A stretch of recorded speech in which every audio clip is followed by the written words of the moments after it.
అంటే చంద్రబాబు నాయుడు గారు ఎట్లా అంటారంటే, మనకి పెళ్లిలో చివరి పంతులు గారు వెళ్ళి నక్షత్రం చూపిస్తాడు. ఏంటిది?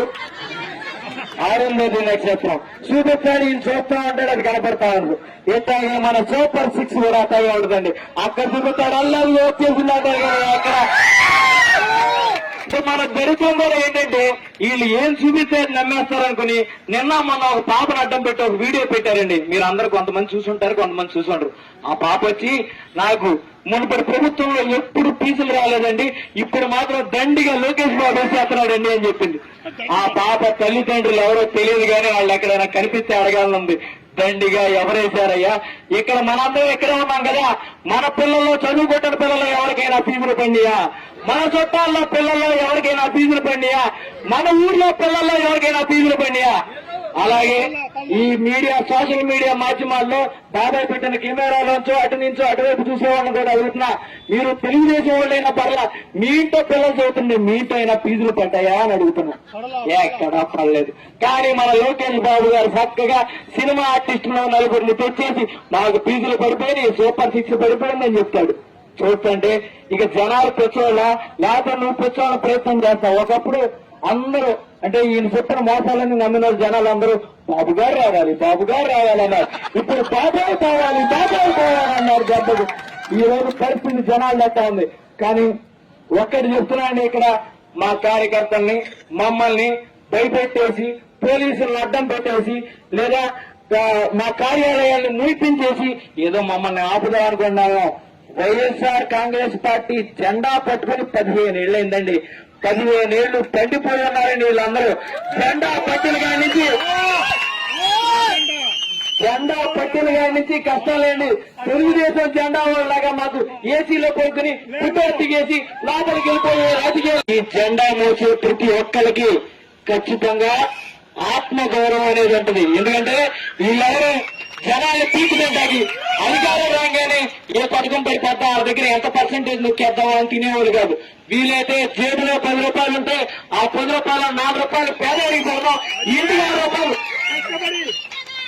ఇంట్లో పిల్లలు ఎన్ని తిట్టినా కూడా 4 రూపాయలు పెట్టేది పెట్టి 6 రూపాయలు ఇంటికి తీసుకెళ్లే మనుషులే ఈ పార్టీలో ఉంటారు, ఈ జెండా మొత్తం ఉంటారు. లోపల తెల్ల చక్క బయటికి నీట్ గా కనబడుతున్నా కూడా చిరిగిన బనీన్గా తిరిగే వాళ్ళు ఇక్కడ ఉంటారు. కాబట్టి వాళ్ళకి గౌరవం ఇచ్చి జాగ్రత్తగా ట్రీట్ చేయండి అని వ్యవస్థలో ఎవరంటే వాళ్ళందరికీ కూడా తెలియజేస్తున్నాం. అలాగే పిల్లల గురించి మారితే ఒకప్పుడు ఫీజు రియంబర్స్మెంట్ అంటే మనకు గుర్తొచ్చేది రాజశేఖర రెడ్డి గారు, తర్వాత జగన్మోహన్ రెడ్డి గారు. ఫీజు రియంబర్స్మెంట్ ఏమైనా మనం ఇది చేసుకున్నాం అది చేసుకున్నాం నాయకులు ఎంతమంది వెళ్ళినా కాదు, నేను మాట ఇచ్చాను ముందు పిల్లలకి ఫీజులు వేయాలని. చివరి ఎలక్షన్ ముందు కూడా బటన్ నొక్కి వచ్చిన ముఖ్యమంత్రి జగన్మోహన్ రెడ్డి గారు అయితే చంద్రబాబు నాయుడు గారు ఏమన్నారు, మూలనున్న ముసలాయుడు కూడా బటన్ నొక్కుతున్నాడు. మరి బాగా మూలలు లేవుగా, నువ్వు మూల నుంచి మధ్యలోకి వచ్చిన ముసలాయన ఏం చేస్తున్నావా, బటన్ నొక్కుతావా లేదా అని అడుగుతుంటే ఎక్కడ మాట్లాడిన పరిస్థితి, ప్రెస్కు ముందు రాని పరిస్థితి. ఇంకోటి గవర్నమెంట్ స్కూల్లో పిల్లలకి మంచి విద్య ఐపీ కరికులం పెడదామని జగన్ గారు ప్రయత్నం చేస్తే దాన్ని ఎత్తేసి నిన్న లోకేష్ గారు చెప్తున్నారు వాళ్ళ అబ్బాయి ఏ బట్టలు అయితే క్వాలిటీగా వేస్తాడో అంట ఆ బట్టలే ఈ గవర్నమెంట్ స్కూల్లో చదువుతున్న పిల్లలకి ఇస్తున్నారు. మరి చదువు క్వాలిటీ ఏమైంది? బట్టల్లో ఉన్న క్వాలిటీ మేము చూడలేదు కానీ చదువులో ఉన్న క్వాలిటీ ఏమైంది? జగన్ గారు ఐపీ కరికులం తీసుకొస్తానంటే మరి దానంతా ఎత్తేసింది నువ్వు కాదా? కాబట్టి మనకి 2 ఛానళ్లు ఉన్నాయి, 4 పేపర్లు ఉన్నాయని ఏది పెడితే అది రాస్తాం అంటే ఇంత సైన్యం ఉంది మాకు. సోషల్ మీడియా రానోళ్ళు కూడా సోషల్ మీడియా అకౌంట్లు పెడతాం. మీ కార్యతో మాకు మీలాగా అబద్ధాలు చెప్తాం రాదయ్య, నిజాలు చెప్తాం.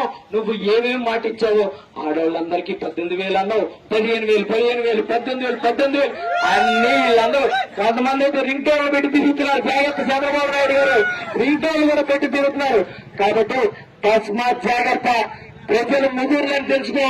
ఖచ్చితంగా నువ్వు చెప్పిందాన్ని గమనిస్తారు. నవ్వుతా నెత్తి మీద మట్టిగా ఎత్తే ఈసారి లెగటాకు వయసు కూడా లేదు మనకి. జాగ్రత్త.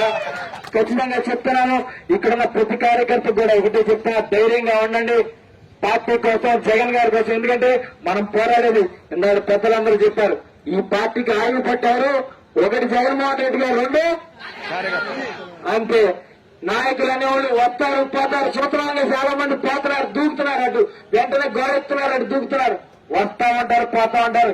జగన్ గారు నమ్ముకుంది మిమ్మల్ని. మీరైతే జాగ్రత్తగా జగన్ గారిని పెట్టుకుని ఉండండి. జగన్ గారిని జాగ్రత్తగా ఆ కుర్చీలో కూర్చోబెట్టండి.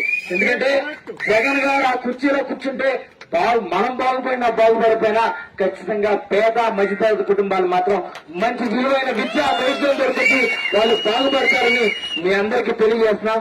అలాగే మెడికల్ కాలేజ్ గురించి చెప్పాలి. మా ఊరు మీ అందరూ వచ్చారు కాబట్టి మెడికల్ కాలేజీలో 1 సంవత్సరం దాటి 2వ సంవత్సరం కూడా పిల్లలు వెళ్ళారండి. చాలా మంది తెలియని వాళ్ళు వేరే నియోజకవర్గాల నుంచి వచ్చిన వాళ్ళకి చెప్తున్నా. ఈయన కట్టాడు మెడికల్ కాలేజీలు పేదవాళ్ళు డాక్టర్ చదివితే మనకు నచ్చదు కదా. మనకు ఉన్నవాళ్ళు చదవాలి, మనవాళ్ళు చదవాలి. ఉన్నవాళ్ళు మనవాళ్ళు అంటే అర్థమైందిగా. ఉన్నవాళ్ళు మనవాళ్ళు చదువుకోవాలి, బయట పిల్లలు చదువుకోకూడదు. కానీ ఈ రోజు జగన్మోహన్ రెడ్డి గారు ఎక్కడ పేద పిల్లలకి ఈ మెడికల్ కాలేజీ 17 మెడికల్ కాలేజీలు కదేసి 4 మెడికల్ కాలేజీలు 5 మెడికల్ కాలేజీలు అయితే పిల్లలు కూడా చదువుకోవడానికి వచ్చేసారు. అది చూడలేకపోయి ఇప్పుడు ఆయన ప్రైవేట్ పరం కూడా చేస్తున్నాడు. అంటే అమ్మ అన్నం పట్టదు బయట అడుక్కు తిన్నాడు అన్నట్టు ఇతను కాలేజీలు కట్టడు, కాలేజీలు కట్టినో ప్రైవేట్ చేస్తాడు. ఇట్లాంటి ముఖ్యమంత్రి మోసగాడు మనకు అవసరమా? పేదల చదువు వైద్యం బాగుండాలా అవుతా? బాగుండాలంటే మనం ఎవరు గెలిపించాలి? కాబట్టి అందరూ కట్టుదిట్టంగా పనిచేయాలి ప్రతి నియోజకవర్గంలో. అలాగే ఎన్నెన్ని మనకి తేడాలన్నా అన్ని సరి చేసుకున్నా అంతా సరి చేసుకుని కట్టుదిట్టంగా ముందరకెళ్దాం. ఒకటే చెప్తున్నా, కేసులు కడతారా? కట్టినామండి. చాలా మంది నాతో కూడా అన్నారు మన మీద కేసులు కడితే మనమేమో ఐఏఎస్లు ఐపీఎస్లు చదివేదిగా కట్టుకునేవాడు. నిజంగానే మనం ఎవరో ఐఏఎస్ ఐపీఎస్ కావట్లేగా. కాబట్టి కేసులు కట్టినా మాకేం బాధలేదు. జగన్మోహన్ రెడ్డి వచ్చాక ఎవరైతే కేసు కట్టాడో ఆయనతోనే షేక్ హ్యాండ్ సెల్యూట్ ఇప్పిస్తాడు. కాబట్టి